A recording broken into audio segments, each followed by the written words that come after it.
Senhor amado, muito obrigado, Pai, muito obrigado pela oportunidade de estarmos aqui na Tua presença, Senhor.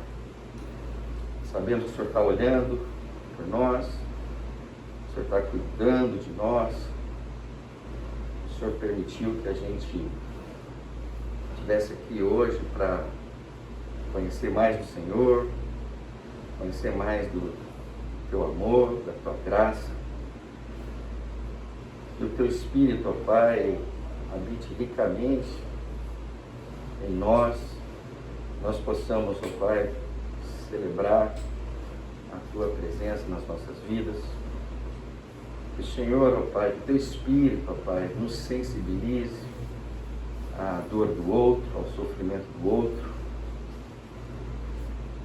O Senhor não permita, ó Pai, em momento algum que a gente venha se alegrar com a tristeza de alguém ou se entristecer com a alegria de alguém.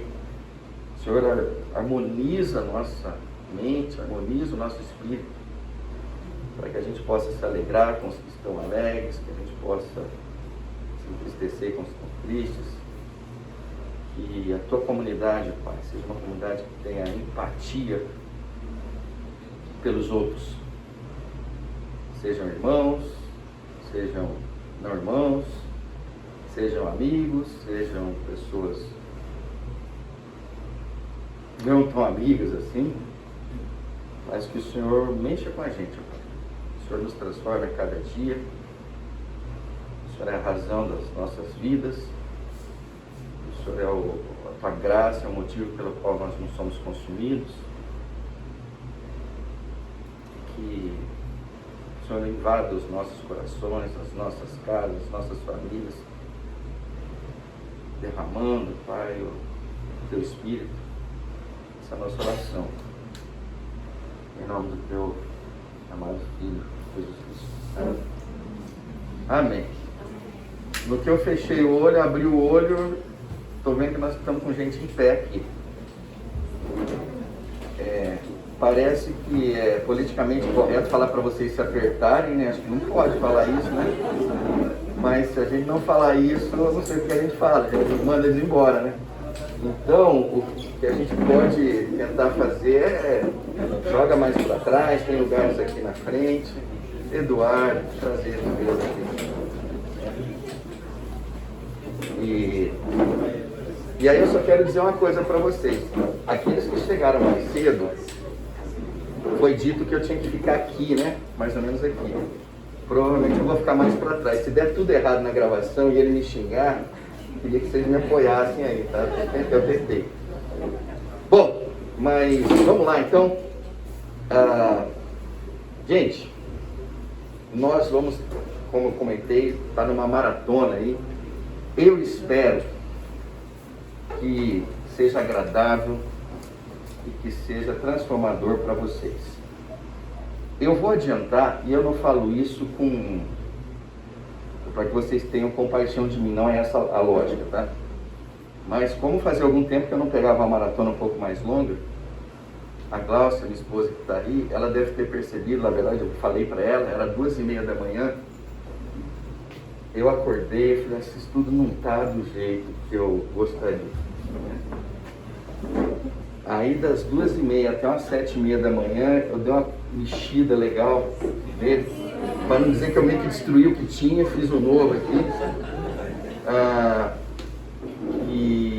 Mas eu fiquei tão feliz no final que achei que vai ser mais interessante o que a gente tem agora do que a gente tinha há 5 horas atrás.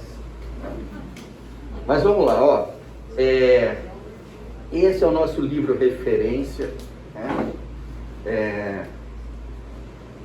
Eu não sei quantos de vocês gostam desse autor, eu sei que não são poucos que gostam, né? Para aqueles que ainda não conhecem, talvez não seja o livro mais interessante para se começar. Ele é meio rebuscado, né? Sabe aquele livro que você começa a ler, você precisa de um dicionáriozinho do lado, de volta e meia aparecem umas palavras e fala, deixa eu lá ver o que é. Então ele é o tipo do livro que ele exige um pouquinho disso aí, né? Mas ele é muito legal, ele é muito profundo, o suficiente para que a gente possa fazer uma classe, né, um conjunto de classes em cima dele, né? Talvez esteja pequeno aí, o resto vai estar maior do que está aí, então fiquem tranquilos, né? Quer dizer, vão ter uns slides que vão estar muito pequenos, mas eu não quero que vocês leiam. Pelo menos não leiam aqui, mas eu quero que vocês leiam depois, porque eu vou distribuir para vocês. Mas então, ele se chama Reflexões Cristãs, o autor é o C.S. Lewis, né? E é por ele que a gente vai se nortear. Esse livro em si, ele é um conjunto de artigos que ele escreveu ao longo da vida, sobre temas dos mais variados. Então deve ter ali por volta de uns 20 e poucos temas, e eu escolhi alguns que me parece que são relevantes para nós. Então eu botei esses 9 aí, a gente vai tentar caminhar em cima dos 9. Mas nós também não vamos sair na correria para dar os 9. Se terminar ali, a gente deu 4, 5, e a gente aprendeu, a gente cresceu, o Senhor se manifestou, nós estamos alegres pra caramba, né? Então vocês estão vendo aí os temas, né? E a gente vai estar abordando hoje esse aqui, cristianismo e cultura.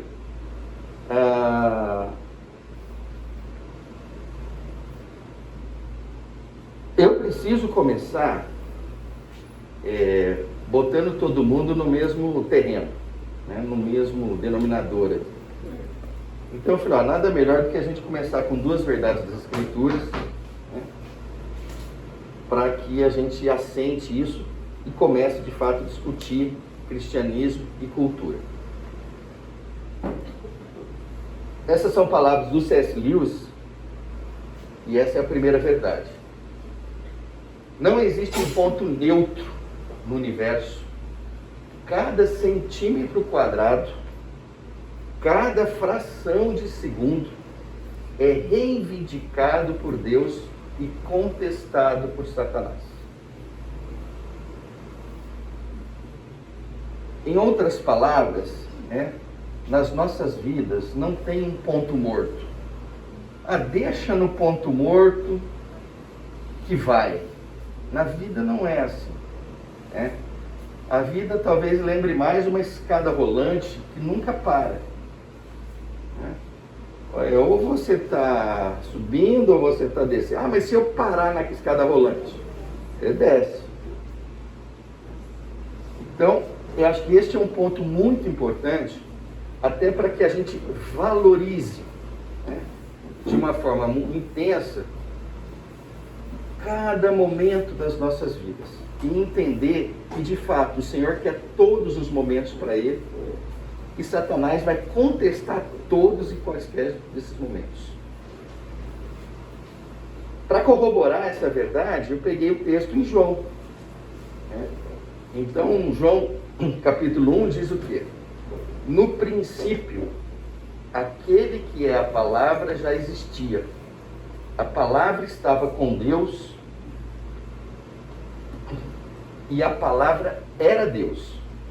Ele existia no princípio com Deus. Por meio dele, Deus criou todas as coisas. E sem ele, nada foi criado. Então, João deixa muito claro, logo no início do seu evangelho, essa totalidade. Olha, tudo que existe foi criado por Deus. E sem Deus, olha, absolutamente nada foi criado. E é importante que nós saibamos disso. Um outro que acho que corrobora com isso também, né, que é a participação de Satanás nessa verdade, é Jó 1. Certo dia os anjos vieram à presença do Senhor e Satanás, o acusador, veio com eles. De onde você vem? Perguntou o Senhor. E Satanás respondeu: estive rodeando a terra, observando o que nela acontece. Ainda hoje ele faz isso. Ainda hoje ele faz isso, ainda hoje ele está nos observando. Assim como Deus está nos guardando, Ele está nos observando. Nossa, mas eu não vejo nenhuma nem outra realidade. Mas são verdadeiras. Tanto uma quanto a outra.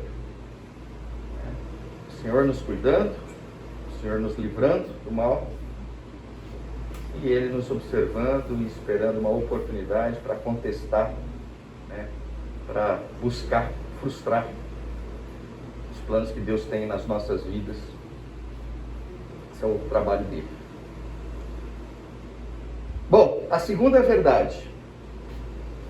A salvação das almas é um meio para a glorificação de Deus, porque somente almas salvas podem glorificá-lo devidamente. A salvação das almas é um meio para a glorificação de Deus, porque somente almas salvas podem glorificá-lo devidamente. Onde a gente vai encontrar espaço para essa verdade? Em João 15. Quando o próprio Senhor Jesus diz: eu sou a videira, vocês são os ramos. Se alguém permanecer em mim e eu nele, esse dará muito fruto, pois sem mim vocês não podem fazer coisa alguma. Me permitam repetir isso. Pois sem mim vocês não podem fazer coisa alguma. Se alguém não permanecer em mim, será como o ramo que é jogado fora e seca. Tais ramos são apanhados, lançados ao fogo e queimados. Se vocês permanecerem em mim e as minhas palavras permanecerem em vocês, pedirão o que quiserem e será concedido. E aí no verso 8, meu Pai é glorificado pelo fato de vocês darem muito fruto, e assim serão meus discípulos. O Senhor estará sendo glorificado pelos muitos frutos que nós daremos se permanecermos nele, na palavra dele. Agora nós vamos para a nossa reflexão. Afinal de contas, estamos falando em reflexões cristãs. Então vamos pegar um pequeno texto aqui, e aí depois, como uma boa jornada, a gente vai subir umas montanhas, vai dar uma canseira. Eu vou tentar aliviar vocês. Se começar a ficar muito cansado, não tem problema, não vou conseguir pegar todos no colo, eu vou só então acelerar e eu vou passar para frente, para a gente ver se chega num oásis em algum momento aí interessante. Mas eu acho que vale a pena o estresse que a gente vai passar um pouquinho. Mas a reflexão é essa aqui, do trecho do livro também, e ele diz assim: a cultura é um depósito dos melhores valores subcristãos, mas não das melhores virtudes subcristãs. Normal vocês falam assim: não entendi praticamente nada. Não tem problema. Eu vou ler essa sentença algumas vezes, vocês vão ver que vão ficando mais claro. Por hora, eu gostaria que vocês prestassem atenção numa palavra chamada cultura.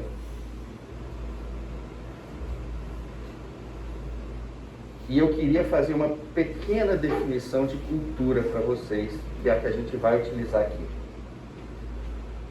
Esse é um outro autor chamado Andy Crouch. Ele diz assim: cultura é o que nós fazemos do mundo.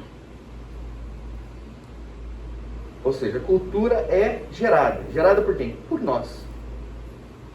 E aí eu procurei colocar esses ícones aqui para ficar um pouco mais claro, Cada um de nós veio de uma família, e cada um de nós, se ainda não tem a sua família, tende a ter a sua família. E cada um de vocês, se eu chegar e falar assim: como é que é a cultura da família, da sua família, de onde você veio?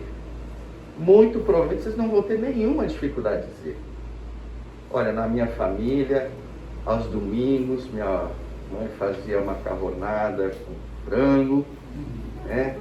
Enquanto não tivesse todo mundo na mesa, ninguém comia. Aí meu pai vinha, fazia uma oração longa e a macarronada ia esfriando. Tudo faz parte de uma cultura, né? Alguns vão dizer assim, olha, a cultura da minha família é que meus pais me deixavam fazer tudo o que eu queria fazer. Era parte da cultura.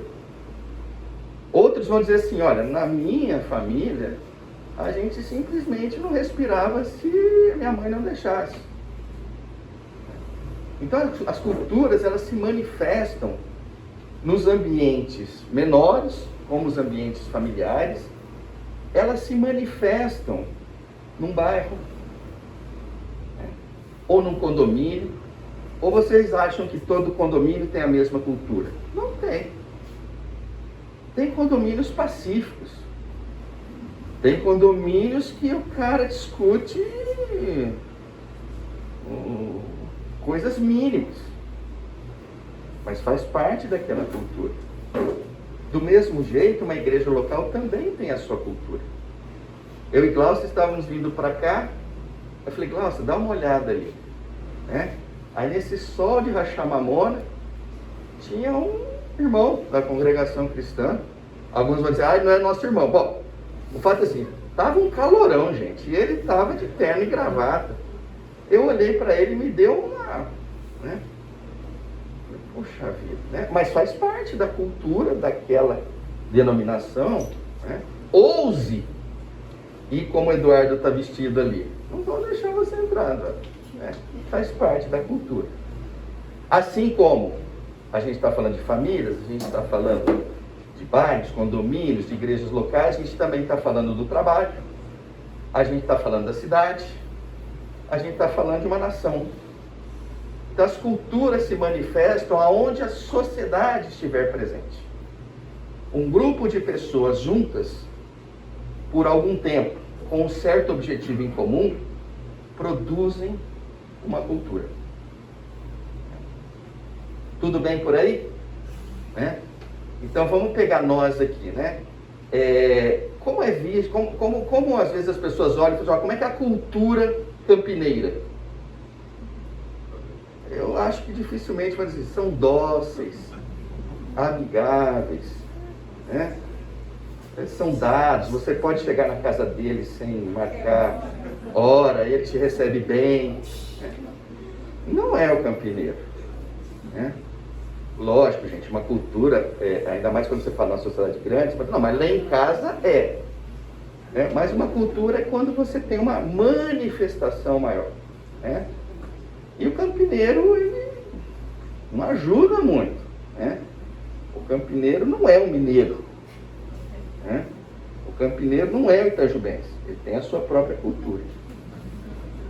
Bom, e aí, gente, o ponto é o seguinte, isso eu estou dizendo para que a gente entenda um pouco o que é cultura, né? Cultura é o que nós fazemos do mundo e depois como é que o mundo se olha para a gente e vê, eles são daquele jeito. Bom, aí eu queria pegar, e aí começa a parte que eu acho que é um pouco mais íngreme, mas que eu vou procurar passar com uma certa rapidez, não quero que vocês leiam tudo. Depois, se vocês quiserem ler em casa e tal, a gente vai publicar, passar o link para vocês ainda hoje, que vocês podem acessar. Mas eu queria pegar o seguinte, deixa eu só voltar aqui. Eu não vou falar agora das famílias, nem dos bairros, nem dos condomínios, nem das igrejas. Eu vou falar de uma coisa meio que chamada nação, né? Uma coisa mais ampla, tá? E eu vou dar o nome disso de sociedade, tá? E uma das coisas importantes aqui então, vamos definir sociedade? Vamos. Então, aqui está definido, sociedade é um grupo de indivíduos envolvidos em uma interação social persistente, ou um grande grupo social que compartilha o mesmo território, ou território social, normalmente sujeito à mesma autoridade política e expectativas culturais dominantes.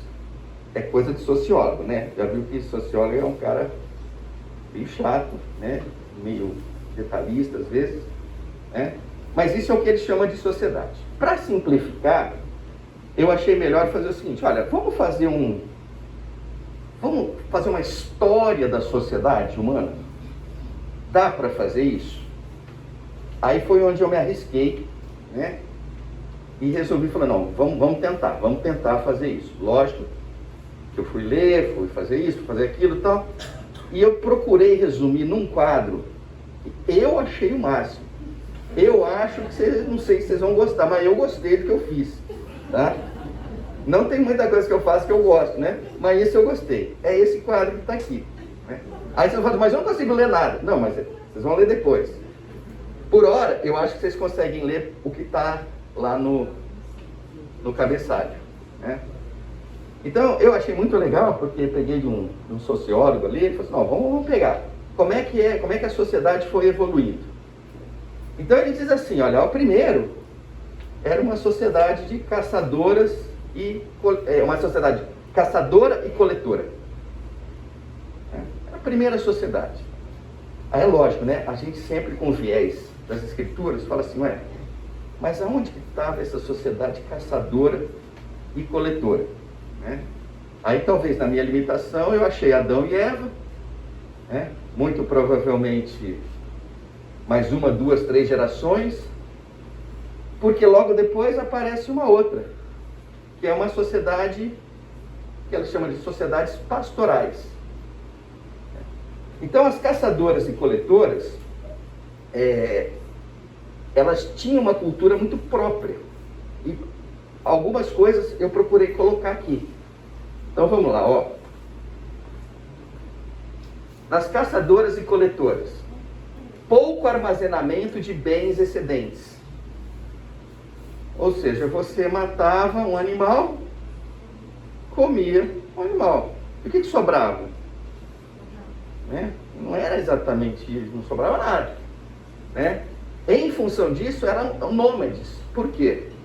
Porque se calhava dos animais não existirem mais naquele local, eles tinham que sair tudo para um outro local onde teriam animais. Né? Tinha o conceito de serem tribais. Tribais no sentido de que tinha alguém que era meio que dono daquela galera ali. Era o cara que dizia, vamos lá atrás, corre lá, tá, né? Elas sacrificavam sua individualidade em favor da cultura da tribo. Esse negócio de sacrificar a individualidade, eu estou me lembrando, eu acho que vocês estão acompanhando, infelizmente, o que está acontecendo na Ucrânia, né? E a hora que eu estava botando esse sacrificar a individualidade, eu me lembrei, não sei se quantos de vocês viram, que um jogador de futebol, não sei se é um atleta ou um jogador de futebol, mas é um atleta, vamos lá, que ele subiu para tomar banho, não sei se vocês acompanharam isso, e no que ele desceu, a turma toda já tinha ido embora. E não teve ninguém que foi chamá-lo ali, né? Aí ali eu falei assim, cara, você vê, numa situação de extrema risco e tal, você volta um pouco nisso, né? Pô, ninguém lembrou do cara, ninguém avisou o cara, ele dando um relato dele. Ué, eu fui lá tomar um banho, no que eu desci, cadê todo mundo? Né? Mas enfim, aqui talvez não seja muito, talvez tenha acontecido várias coisas assim. E é uma sociedade que está em extinção, embora eles acham que tem ainda por volta de 1 milhão de pessoas que vivem nesse tipo de sociedade ainda.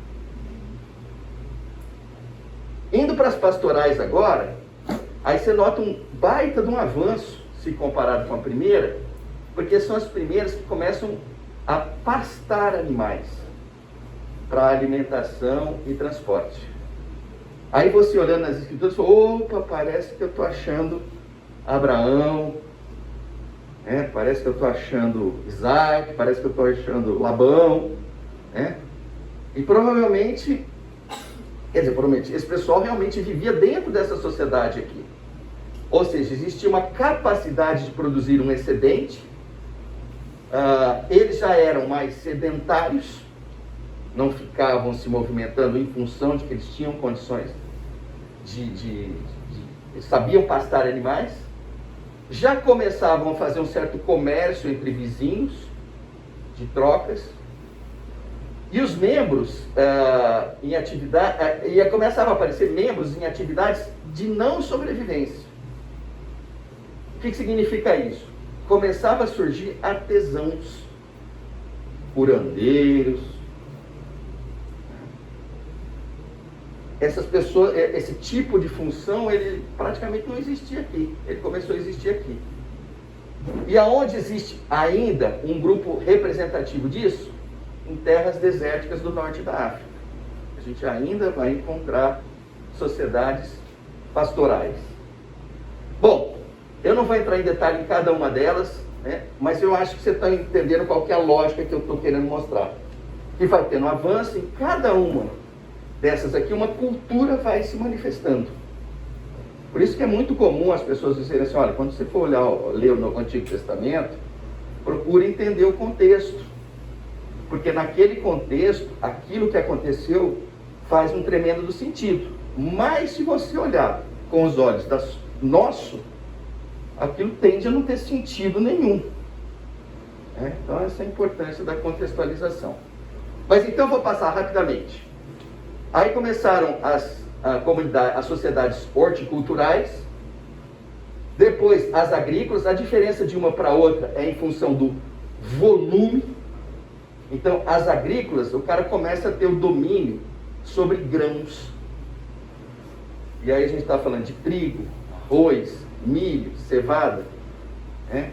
E grãos em volumes significativamente maiores do que nas horticulturais. E aí começa a aparecer uma coisa chamada cidade. Nessas começam a aparecer as cidades como centros de comércio. Por quê? Porque se produzia excedentes bem representativos, tinha que se comercializar aquilo. Então um era focado em arroz, outro era focado em milho. Então vamos trocar milho com arroz, vamos fazer isso, assado e tal. E as cidades começam a nascer como centros de comércio. Bom, vamos para o feudalismo. E aí o que a gente tem? O feudalismo é quase uma continuação da agrícola, só que com uma relação muito diferente.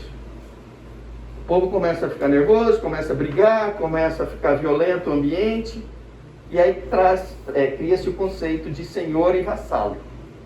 E basicamente o que era? O vassalo era aquele cara que produzia a alimentação, o senhor cuidava da proteção dele, e nessa troca aí, evidentemente, o senhor acabava ficando privilegiado, mais rico e tal. Então os senhores feudais tinham esse contexto de se tornarem mais ricos, definitivamente, né? E aí chegamos lá no capitalismo, que de alguma forma persiste até hoje. Bom,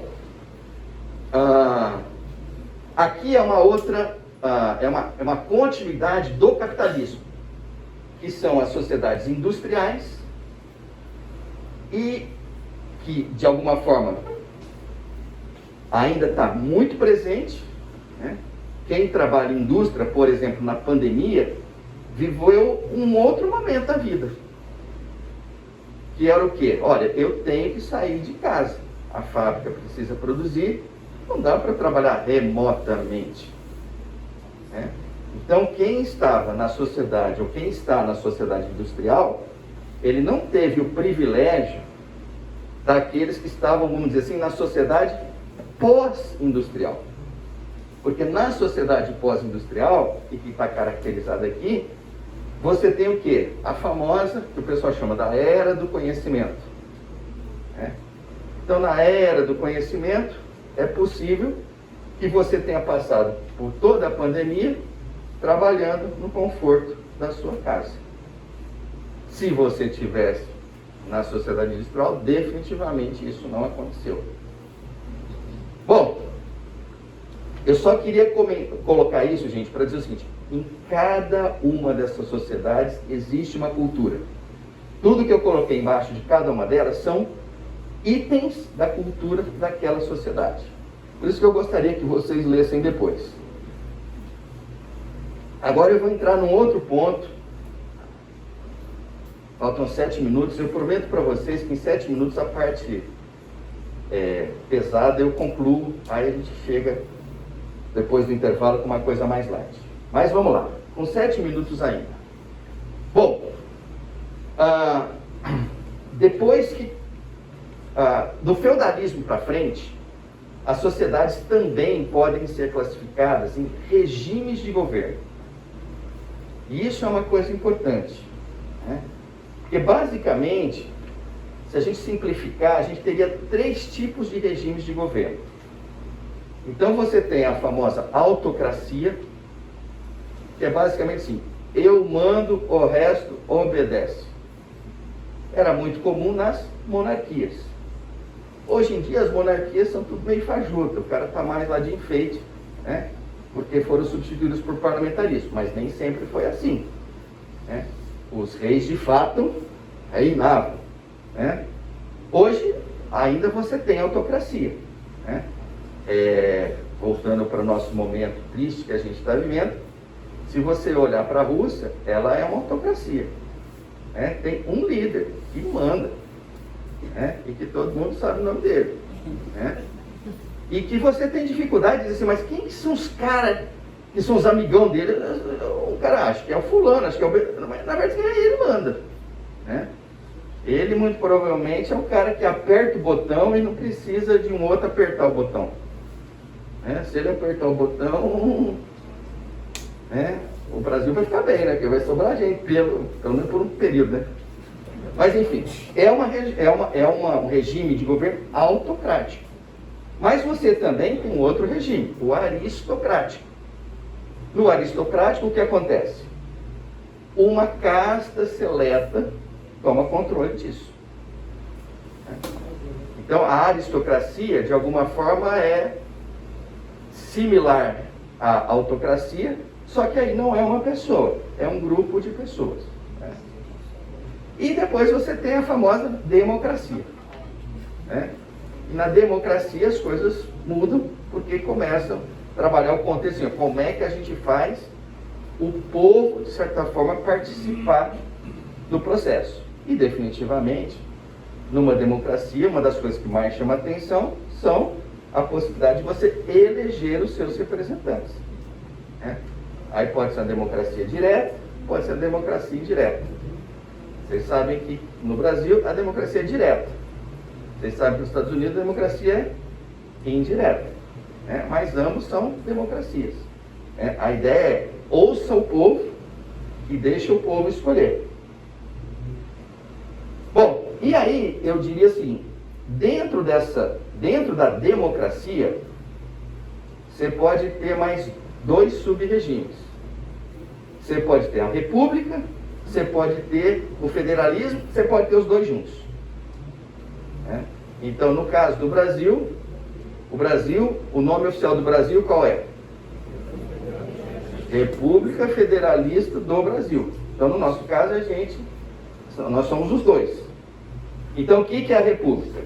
A república é uma forma de governo em que o país é considerado um assunto público, não um interesse privado ou de propriedade dos governantes, e onde os cargos de Estado são posteriormente eleitos ou nomeados, direto e indiretamente, em vez de herdados. Então, por exemplo, numa república é possível você ter um SUS. O que é o SUS? O SUS é um plano, né, de saúde pública para quem? Você nasceu no Brasil, o SUS está lá para você. Eu não estou avaliando se ele é bom ou se ele é ruim, mas o SUS é possível dentro de um contexto de república. Federalismo. Então, o que é o federalismo? O federalismo é um conceito político no qual um grupo de membros está unido por convênio com um chefe representativo governante. Na verdade, não vou continuar, é basicamente quando aquela nação é separada em estados.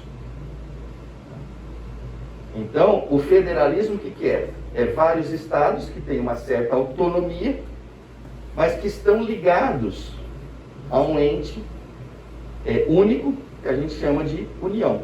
Isso é um federalismo. Então, se você pegar nos Estados Unidos, também é um federalismo, né? É lógico que há alguns com mais liberdade, outros com menos liberdade de ação, mas de certa forma se constitui isso.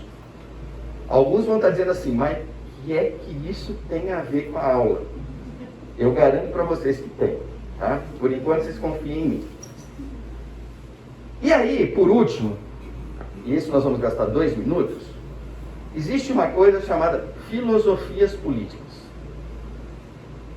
Que aí, basicamente, pertence aonde? Pertence a regimes democráticos, né? Pertence a regimes que podem ser repúblicas, que podem ser federações, que podem ser repúblicas de federações. As filosofias valem para ambos. E aqui a coisa começa a ficar bem interessante. Porque, basicamente, você pode separar as filosofias políticas em duas. E aí, quando a gente fala em filosofias políticas, começa a entrar a religião. A religião, ela entra nas filosofias políticas, por quê? Porque as filosofias políticas têm valores. As religiões têm valores. Então, quando as filosofias políticas agridem os nossos valores, a gente fica muito chateado. E quando as filosofias políticas são a favor dos nossos valores, a gente fica muito feliz. Então, a gente olha para essas duas filosofias políticas, né?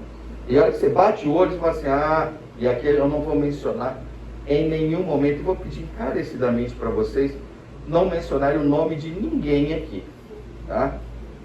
Mas eu acho que vocês têm que olhar e falar assim, aqui eu enxerguei fulano, Beltrano, guarda para você, não é o fórum aqui para isso. Mas aqui é muito importante para dizer o seguinte, né? E aí eu vou encerrar agora para o intervalo para dizer o seguinte. A hora que a gente voltar, nem que eu menti para vocês, eu preciso ler a filosofia política liberal e a conservadora. E eu tenho certeza que vocês não conseguem ler aí do fundo. Eu vou ler as duas para vocês, porque aí a gente vai entrar numa parte muito legal, chamada de valores. Então, os últimos 3 metros e tal dessa escalada, depois a gente começa a descer, tá? Eu queria ler com vocês aqui, então, essas duas filosofias políticas. E deixa eu dizer uma coisa, né? Essas filosofias políticas, elas são bases para várias outras filosofias, né? Então, meio que ela é a mãezinha que gerou um monte de filhinhos e tal. Nós não vamos tratar dos filhinhos, nós vamos tratar só do casal, né? E esse casal, de alguma forma, ele é muito representativo em diversas sociedades aqui do Ocidente, né? Então, vamos lá. O liberalismo, para a gente entendê-lo um pouquinho, eu vou fazer a leitura. O liberalismo é uma filosofia política e moral baseada nos direitos do indivíduo, na liberdade, no consentimento dos governados e na igualdade perante a lei. Os liberais defendem uma ampla gama de pontos de vista, dependendo da sua compreensão desses princípios, mas geralmente apoiam os direitos individuais, incluindo direitos civis e direitos humanos, democracia, secularismo, liberdade de expressão, liberdade de imprensa, liberdade de religião e economia de mercado. O conservadorismo, a gente não pode olhar como sendo a antítese completa do liberalismo. Não funciona assim, né? Até porque a hora que eu for ler o conservadorismo, você fala assim, mas parece que eu sou meio 50% de um, 50% do outro, 60% de um, 70%, 40% do outro. Mas ele tem as suas peculiaridades. O conservadorismo é uma filosofia estética, cultural, social e política que busca promover e preservar as instituições sociais tradicionais. Os princípios centrais do conservadorismo podem variar em relação ao status quo da cultura e civilização em que aparece. Na cultura ocidental, os conservadores procuram preservar uma série de instituições, como religião organizada, governo parlamentar e direitos de propriedade. Os adeptos do conservadorismo muitas vezes se opõem ao progressismo e buscam um retorno aos valores tradicionais, né? Então, quando a gente lê isso aqui, fica muito fácil você enxergar a sociedade americana, né? A sociedade americana, basicamente, ela tem 2 partidos políticos que são, vamos lá, com exceção dos últimos 4 anos ali, tal, que deu uma bagunçada e tal, mas nas últimas décadas, últimos séculos e tal, liberalismo e conservadorismo era basicamente o que você conseguia enxergar com muita clareza. Marcelo. A impressão que eu tenho de ver dessas 2 definições é que foi um liberal definindo isso daí, tá? Porque, por exemplo, você vê uma tônica muito forte dos conservadores em definir, por exemplo, a liberdade, que está no de cima, não está no de baixo. Não, ou então, no mínimo, 2 perspectivas muito diferentes, né? Eu acho que aí você vê, assim, eu entendo o que você está dizendo, eu não, quando coloquei aqui, eu não enxerguei isso. Talvez porque eu seja liberal. Não sei, não vamos entrar nesse detalhe. Mas eu acho que é muito importante você estar salientando isso, porque é o seguinte, aqui você começa a ter muita dificuldade de não tomar um certo partido, né? Você olha e fala, nossa, mas eu sou meio isso mesmo. Mas eu sou meio aquilo. E aí, sei lá, numa dessa o cara não ofende o outro, mas prefere exaltar as suas qualidades e não a outra. Isso, né? Porque você vai ver só a linha de liberalismo, parece que tem coisas lá que você vê, assim, independente do que você é. Tá? O cara que é um conservador sério lá, ele vai ler e fala, não, mas eu sou isso daí. Verdade. Então, parece que quando você atribui isso, mas não atribui ao outro, aquela história. Você, de certa forma, está denegrindo. Na verdade, você está dando crédito para um, e ao não dar, e a não descreditar o outro, você não dá crédito para ele, no final das contas. Pegar a virtude só para si, né? Tipo, olha, tem um projeto aqui que vai impactar lá, vai cortar uma árvore para fazer alguma coisa. Lá você conta, mas não, quero um pouco, não. Eu só acho que o bem de cortar a árvore vai ser maior do que não vou agredir o meio ambiente de maneira genérica. Né? Eu vou ficar com a tua leitura aqui. Eu acho que ela faz sentido.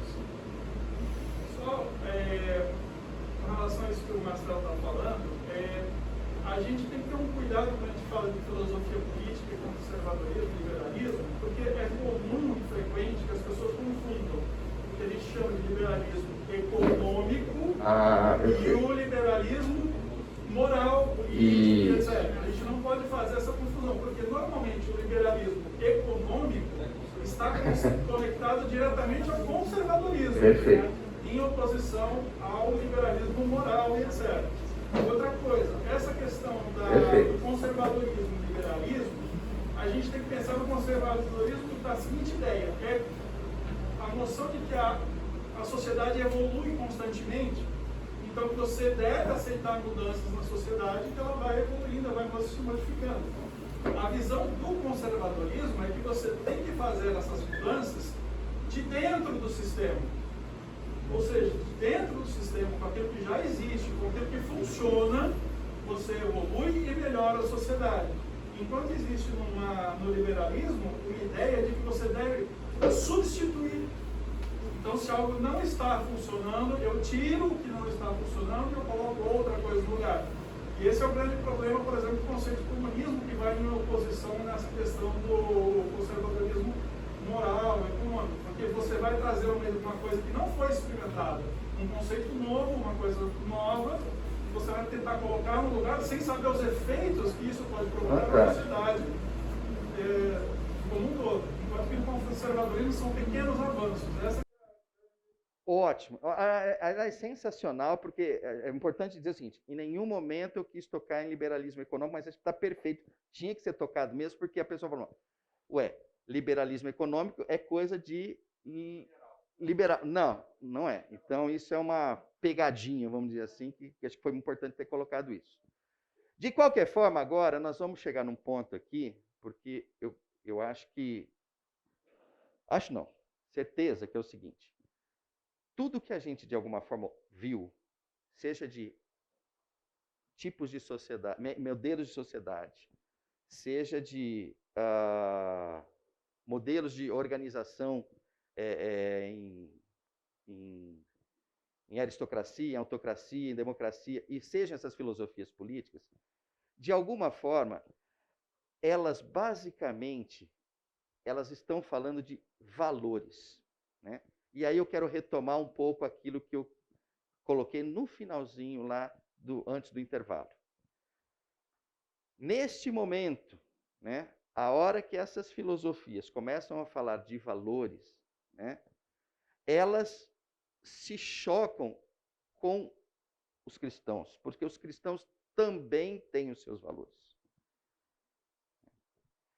E, de certa forma, é o seguinte, o que eu vou querer mostrar para vocês aqui é a cilada que é a gente dar uma ênfase muito elevada nos valores.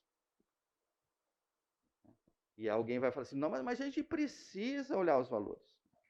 E aí eu quero chamar vocês para uma reflexão dizendo o seguinte, olha, de certa forma a gente está no momento que a gente está, porque a gente elevou os valores a uma categoria muito alta, em detrimento das virtudes. Então eu começo aqui a discorrer para vocês um caminho que eu acredito que é um caminho que as Escrituras, e na verdade eu digo, o Novo Testamento, aponta com muita clareza, que é o que diferencia o cristianismo de tudo o que pode existir, são as suas virtudes. Os seus valores, volta e meia, coincidem com uma série de outras teorias e até mesmo com uma série de outras religiões. Mas o que nos diferencia, o que nos torna único, são as nossas virtudes. As nossas virtudes, elas são, o conjunto das nossas virtudes, ele é único. Único a ponto da gente poder afirmar o quê? Que só há um caminho, a verdade, a vida. Então, o conjunto dessas virtudes faz com que a gente tenha uma diferenciação para com todo as outras filosofias, religiões e tudo mais. Então, o que eu procurei colocar aqui é, olha, os valores, né, a gente vai encontrar muitos valores na velha aliança. Né? Os valores, muitas vezes, estão traduzidos nas leis. Por outro lado, quando a gente olha para as virtudes, o Novo Testamento, a nova aliança, ela transborda de virtudes. Né? Basicamente porque as virtudes, né, cristãs, elas são inauguradas junto com a era da graça. Então, a relevância da pessoa de Cristo é ter levado ao nosso relacionamento com o Senhor, não apenas baseados em valores, mas, sobretudo, baseado em virtudes. Vamos começar a entender um pouquinho isso com trechos das Escrituras. Então, vamos pegar isso aqui, e aí você vai falar assim, Pedro, é isso que você está chamando de virtude? Assim, é. Então, agora eu vou passar para vocês uma série de virtudes que provavelmente vocês vão falar assim, realmente não tem nenhum artigo na Constituição, nem do Brasil e provavelmente de nenhum outro país que trata disto. Porque, basicamente, quando você vai organizar, você trabalha com valores, mas volta e meia você não trabalha com virtudes. Raras as vezes você faz isso. Mas vamos lá, Mateus 5. Senhor Jesus, vocês ouviram o que foi dito, olho por olho e dente por dente. Mas eu digo, não resistam ao perverso. Se alguém o ferir na face direita, ofereça-lhe também a outra. E se alguém quiser processá-lo e tirar de você a túnica, deixe que leve também a capa. Se alguém o forçar a caminhar com ele 1 milha, vá com ele 2. Dê a quem pede e não volte as costas àquele que deseja pedir algo emprestado. Isso é uma virtude cristã. Essa é uma virtude que talvez a gente possa resumi-la no abdicação dos meus direitos. Eu tenho esse direito. Na verdade, olho por olho, dente por dente, está onde? Está no Velho Testamento lá. Né? O Senhor Jesus está dizendo assim, não é mais assim. Né? Você vai abdicar dos teus direitos. E aí, talvez, para ficar um pouco pessoal, qual foi a última vez que você abdicou dos seus direitos? Ou talvez uma outra pergunta, com que frequência você abdica dos seus direitos?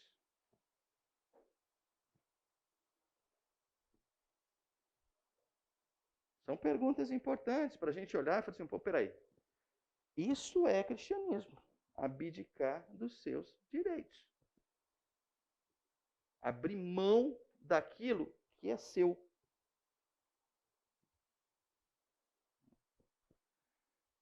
A gente começa a falar de algo muito divino. Né? De algo que traz um impacto absurdo no mundo. Por quê? O mundo não enxerga isso. Né? Não existe ninguém pregando isso. Né?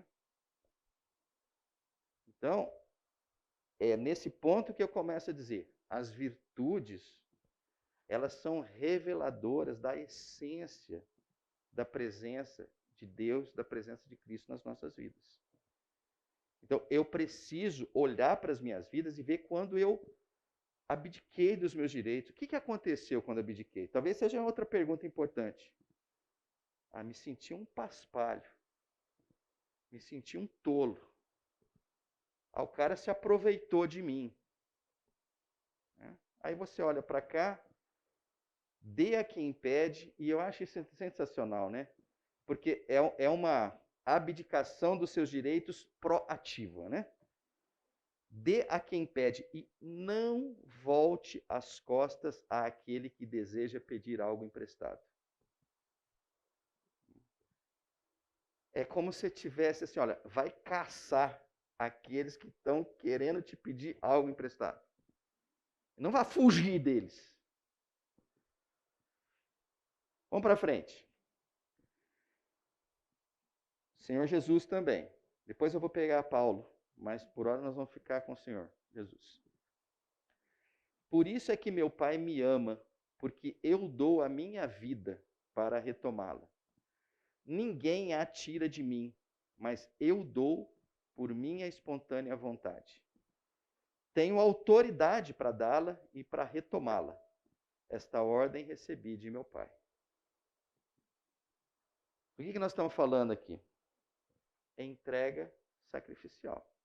Isso é uma virtude. Você não vai encontrar em nenhuma constituição do planeta Terra alguém que peça isso. Não existe.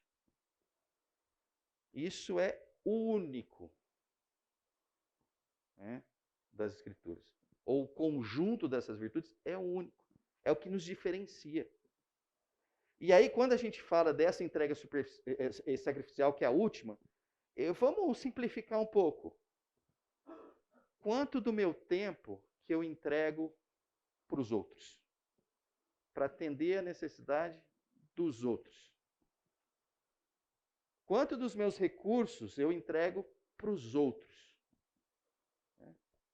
E, enfim, sim, quanto da minha vida é vivida para os outros? A gente precisa fazer essa avaliação. De alguma forma, eu espero que você esteja entendendo, né? Por que volta e meia a gente levanta bandeira pelos nossos valores com uma intensidade absurda. Os nossos valores, vamos brigar nossos valores. Né? Porque, de certa forma, isso nos engana. Porque o que a gente deveria estar fazendo é aquilo que nos diferencia. Era abundar em virtudes. O que transforma o mundo são as nossas virtudes.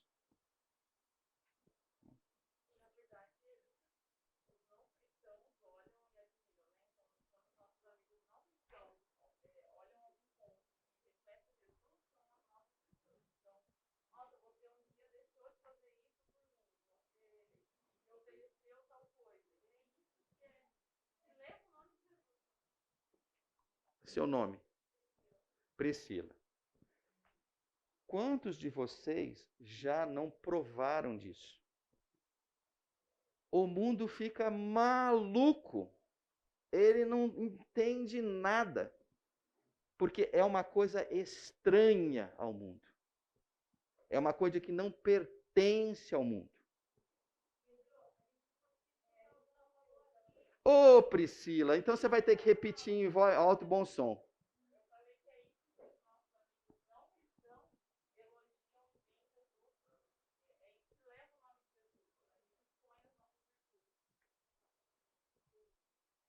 Ela falou mais bonito da primeira vez, você perdeu. Né? Ah, depois você vê a gravação. Então tá bom. Priscila, muito obrigado. Né? Vamos continuar. E aí, eu vou dar um break um pouquinho nas virtudes, só para dizer o seguinte, né? Era isso que o Senhor Jesus chamava de novo. Novo. Isso é novo. Isso não tinha lá no Antigo Testamento.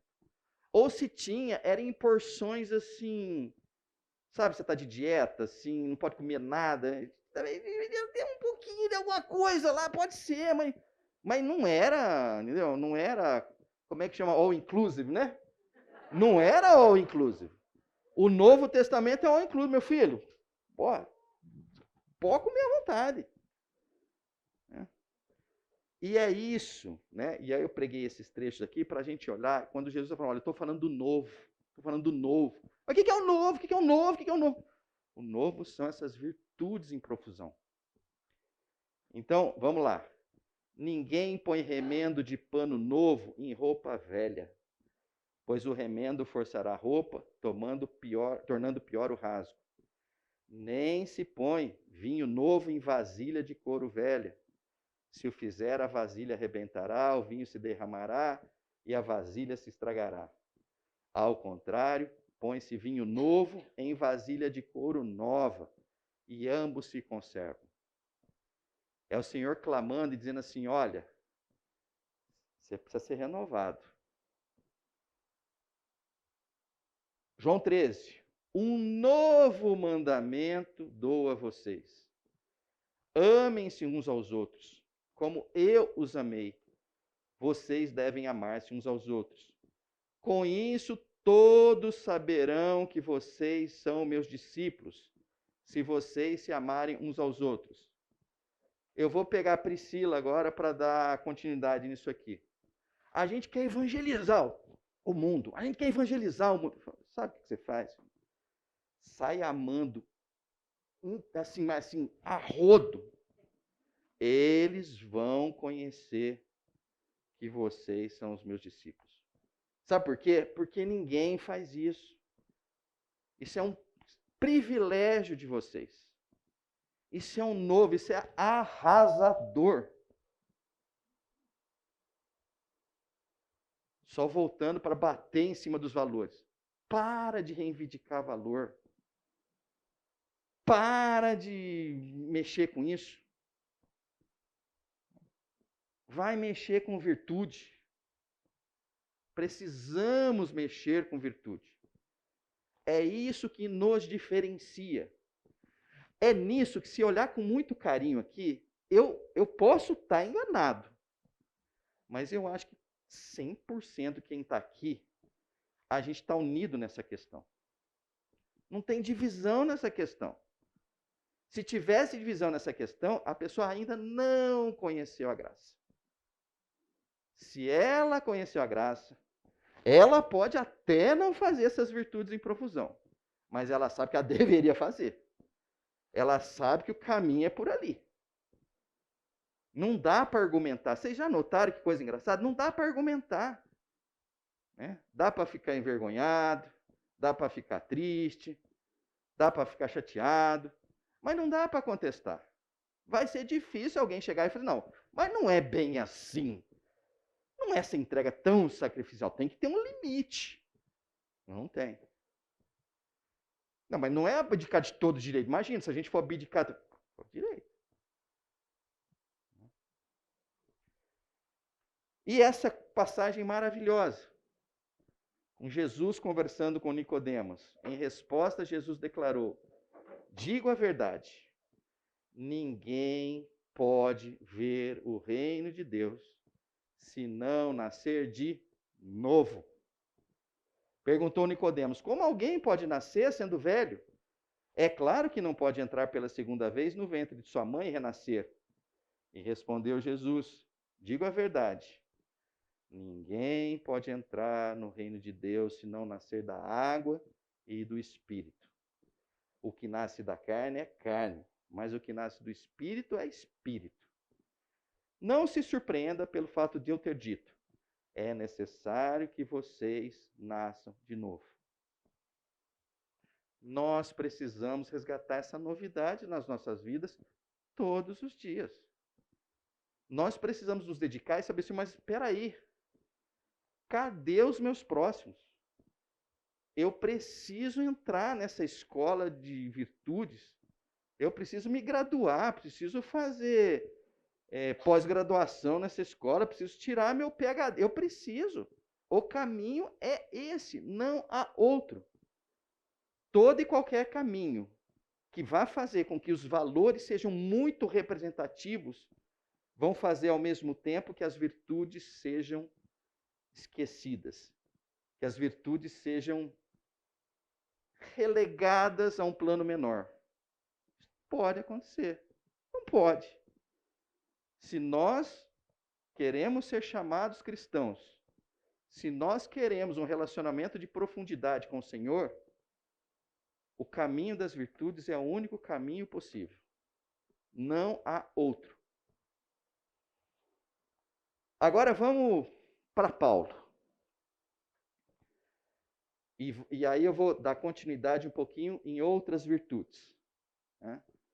E eu espero que talvez vocês, olhando para essas virtudes, vocês possam contrastar, num primeiro momento, com a vida de vocês. Mas dali a pouco, olha para a família, olha para o bairro, para o condomínio, olha para a igreja local, né? Não no contexto de julgamento, mas no contexto assim, olha, qual é o meu papel nestas culturas em que eu participo?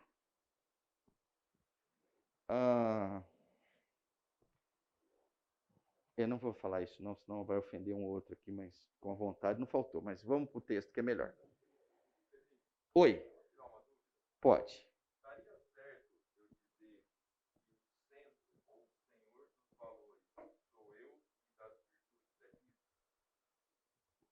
Nossa, você falou tão profundo que eu não...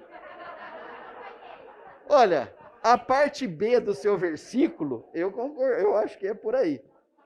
A parte A... Oi? Ah, então fala mais alto, vai lá. Eu falo, então vai lá, vamos lá. Seria certo dizer que o centro ou o senhor dos valores sou eu e o das virtudes é Cristo. Então, olha lá, estaria certo dizer, o Senhor dos valores sou eu, e o Senhor das virtudes é Cristo.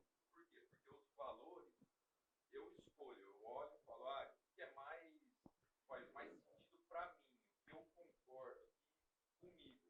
E as virtudes é impossível de eu produzir, senão pela graça de Cristo. Nesse sentido que eu... Olha, então vamos lá. Se eu falar um não redondo, você volta semana que vem? Então tá bom. Então eu vou falar não, mas eu vou dar a minha argumentação. Lembra quando o Senhor chega e fala assim, eu não vim retirar nenhuma letra da lei. Né? Nesse momento, ele está dando valor aos valores. Né? Então ele está dizendo assim, eu sou o Senhor também desses valores. Então não é para você abandonar os valores e você não vai criar os valores. Até porque os valores estão lá presentes nas Escrituras. Não matarás, não roubarás. Então, valores estão lá. Né? E não foram, se a gente olhar com carinho, valores ditados pelo homem. Né? E são, poxa vida, que coisa mais magnífica. Pedras da lei ali escritas lá no monte. Pá, sensacional. Né? O que acontece é o seguinte, olha, isso era limitado. Para um povo limitado. Agora nós vamos para outro nível de jogo, sabe? Agora nós vamos para outro nível. Vamos para outro nível. Eu vim para cá para levá-los a outro nível. Então, nesse sentido que eu digo que acho que não. Tá? Ficou claro? A questão disso que você está falando dos valores, a lei em si, ela traz esses valores embutidos porque, em tese, nós deveríamos ser capazes de produzir essas virtudes pela prática da lei. Então é o que diz lá em Jeremias e lá em Deuteronômios, que Deus fala, circuncidai o vosso coração. Quando ele está falando isso, ele está falando, olha, vocês cumprem a lei, mas vocês não cumprem a lei da forma interna. Você não internalizou isso de forma a tornar isso uma virtude. Quando Paulo ainda fala, a lei é o aio, aquilo que te conduz a Cristo, então a lei ela não é minha, ela, ao contrário, a lei realmente é de Deus e ela não pode ser revogada porque justamente é ela que te conduz a Cristo, ela te leva a conhecer que você é pecador porque você não é capaz de cumprir a lei sozinho, então eu preciso de alguém que me capacite a cumprir a lei, e esse é Cristo, por isso ele é o nosso Salvador. Alguém quer contestar essa... Nem eu, tá perfeito. Mas vamos lá. A lei depende de nós aplicarmos, enquanto que as virtudes são produzidas. Ah, mas aí eu achei sensacional isso. O ponto é o seguinte, é verdade, né? O ponto é, acho que... Ah, ninguém ouviu. Então vamos lá. A lei depende de nós para ser aplicada, enquanto que as virtudes são produzidas pelo Espírito Santo. Por isso que eu disse, a lei, os valores, depende de uma decisão. Por isso que não funciona, tanto é que Deus... Não, mas então, peraí, então 100% sim. Vocês vão falar assim, esse professor não vale nada, né? Como é que o cara... Não, mas é perfeito, né? É obra do Espírito. As virtudes, na verdade, elas são, a gente vai chegar ali, fruto do Espírito. Né? Perfeito. Então, 100% sim. Né? Pode... Né? Então, volte. Aí, ó. Você está aparecendo, esses dias eu estava ouvindo, só um pequeno parênteses, o Samuel Rosa, não sei se vocês conhecem, do Skank, né? E ele estava dando uma entrevista para o Marcelo Taz, e eu sei que chegou uma hora que a ideia era mais assim, ó, defina o mineiro, né? E aí eu me lembrei disso, eu vou te falar agora. Aí ele falou assim, ó, mineiro não briga com ninguém, mas também não faz as pazes. Né? Então é mais ou menos isso aí, né? Você falou que vinha, mas você não vinha, agora com sim, agora você vem, né? Tá bom. Mas vamos lá, ó. Deixa eu só voltar para cá, que acho que isso é muito... Nós temos 3 minutos, é isso? É isso, né? Então eu vou só fazer esse aqui, e aí nós vamos dar continuidade na semana que vem de outras virtudes extremamente legais, relevantes e tal. Mas deixa eu ficar com essa última aqui. Tornei-me... Aqui Paulo, hein? Tornei-me judeu para os judeus, a fim de ganhar os judeus. Para os que estão debaixo da lei, tornei-me como se estivesse sujeito à lei, embora eu mesmo não esteja debaixo da lei, a fim de ganhar os que estão debaixo da lei. Para os que estão sem lei, tornei-me como sem lei, embora não esteja livre da lei de Deus, e sim sob a lei de Cristo, a fim de ganhar os que não têm a lei. Para com os fracos, tornei-me fraco. Para ganhar os fracos, tornei-me tudo para com todos, para de alguma forma salvar alguns. Faço tudo isso por causa do Evangelho, para ser coparticipante dele. eu procurei olhar essa virtude e eu achei que essa virtude não era para ter uma palavra, era para ter uma figura. E eu trouxe essa figura. Entendeu? Olha, a virtude é ser um camaleão. Você vai falar com judeu, você vai falar com grego, você vai falar com gente fraca, você vai falar com gente forte, você não vai impor nada em cima deles. Você vai ser como um deles, para que eles consigam se comunicar com você, consigam sentir você, consigam interagir com você, para que você consiga levar o evangelho. Não é para você ser um gato. Gato não muda. Já viu gato? Gato não muda. O dono pode fazer o que quiser. Gato é gato e não muda. Mas esse muda. E aí, nós vamos parar por aqui. Para quem não entendeu a figura do camaleão, então está o texto. Capacidade de adaptação. Isso é uma virtude. Eu não vou lá porque eu não gosto dos caras. Não vou lá porque ninguém me... Meu filho, deixa eu te falar uma coisa. Você vai fazer o que precisar ser feito. Você vai no buraco, você vai conversar com o porteiro, você vai conversar com o presidente, você vai aonde o Senhor te colocar, você se adapta, se vira, negão.